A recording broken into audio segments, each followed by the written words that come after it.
Is this little boy? It's two class. Wait. Oh, this is from. Are you not gonna be in class? This is Miss Barber's class. Okay. Where are you gonna be? I'm actually. Oh. I think so. Oh, okay. Can you get your outline to me by your stuff? I'll be out. And 4th block. Okay, bring it to me then. I just need this. We're gonna start typing today. So if you can type up your pieces, that'd be great. But if not, no worries. You can put this back.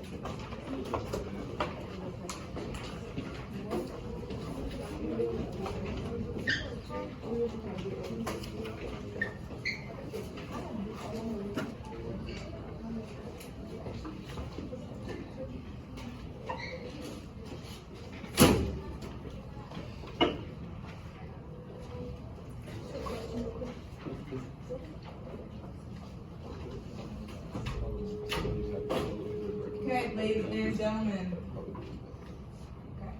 You all have 3 ACT style questions. Take the next 4 minutes, silent, solo. Answer them. If you've gone through all of them, explain why your answer choice is correct. 4 minutes. Go.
We got 15 seconds and then come around to your first round of checks.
Remember, once you circle, go through and explain why you chose what you chose. Quiana has already done that for 1 and 3, and she's working on that for number 2.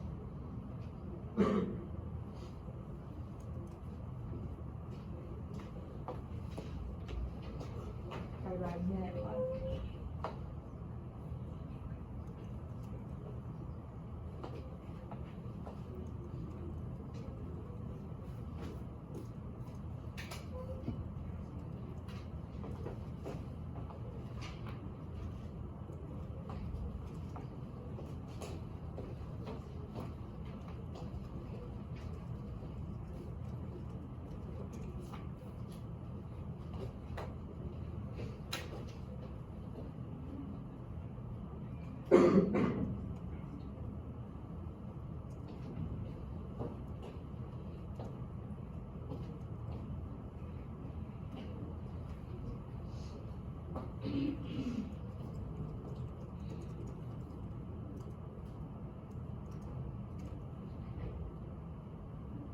5 more seconds to get down to the last spot.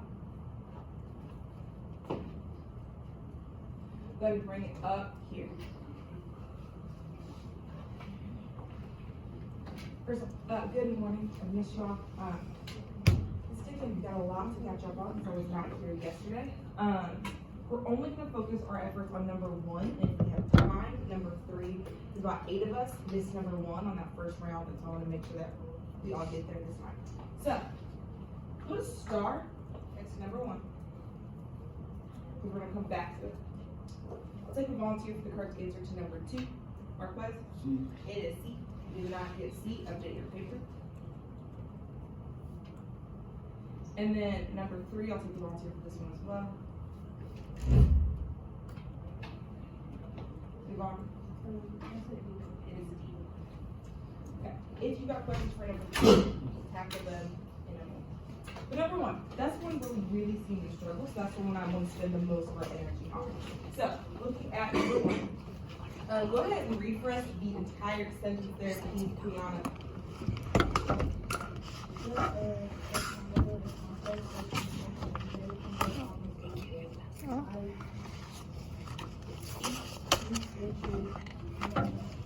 Condescension.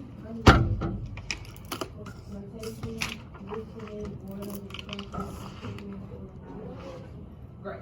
So one of the things I'm going to name is this one's tricky because it throws a lot of words at you that you may not know. Piqued, condescension, flirtation, all of that are words you don't know. They're also words that don't necessarily matter here. And so, we want to focus on what is this underlined portion here. What do we notice is included in our underlined portion that we've really been focusing on over the last couple weeks? What is included in that underlined portion, Justin? A semicolon. Take 10 seconds. Quickly tell your partner, what do you need to have on both sides of a semicolon? Quickly tell your partner, go. I heard it very quietly. I want to hear it louder. What should you have on both sides of that semicolon? Okay. There's not a lot of us in here, so I will take it as that. I did hear it from at least 4 groups, so I'll take it. What do we need to have on both sides of that semicolon? What do we need to have? Salon said, I heard your partner say it. Say it louder for us. Independent clause. You need to have an independent clause. You need to have an independent clause. Okay. That's key information. So our job here is to look at before the semicolon and after the semicolon. So let's look at before. Such a subtle and complex facial expression may convey almost anything. Is that an independent clause? Thumbs up, yes, thumbs down, no. Is that an independent clause? Thumbs up, yes, thumbs down, no. I should see thumbs up or thumbs down. See very subtly. Is that an independent clause? I see one from Riviana. Most of us got it. Thumbs down. It is. It's absolutely an independent clause. So on that first side, it checks out. Then we need to look at what comes afterwards. So, piqued interest, condescension, flirtation, wistfulness, boredom, discomfort, contentment, or mild embarrassment. Is that an independent clause? Okay. What is it? If it's not an independent clause, what is it? What is it? So it's not a dependent clause. I'm hearing it. That's a really tricky question, or a dumb question, my bad.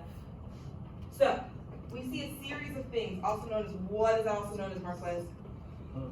We see a series of things like this. What's that also known as? List. It's a list, y'all. This is a list. So we're gonna write that out. It's a list.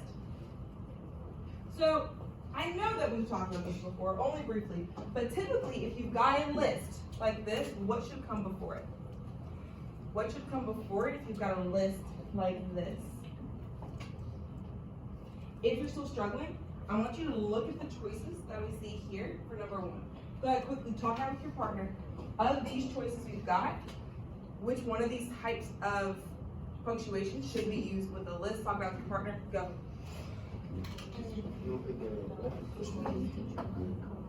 What? Get your answers. What should we use? What should we use? What's that called? It's not a semi, it's just a... Okay, go to bring it back up here. Okay. So what should we use? What should we use, y'all? Kadeja? It's crazy. It's like Kadeja, and it's like your voice is behind you. Can you say it again for us? A colon. Y'all, which one's a colon? A, B, C, or D? B. Update your papers. Take this down at the bottom of your page. We're running out of time, so we're not going to have time for this 3. But take this down, hit your stamp, and hit for the space bar. That's on me. Stamp. Use a colon after an independent clause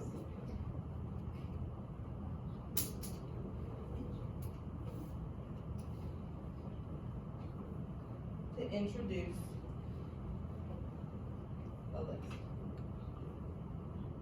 We use a colon after an independent clause to introduce a list.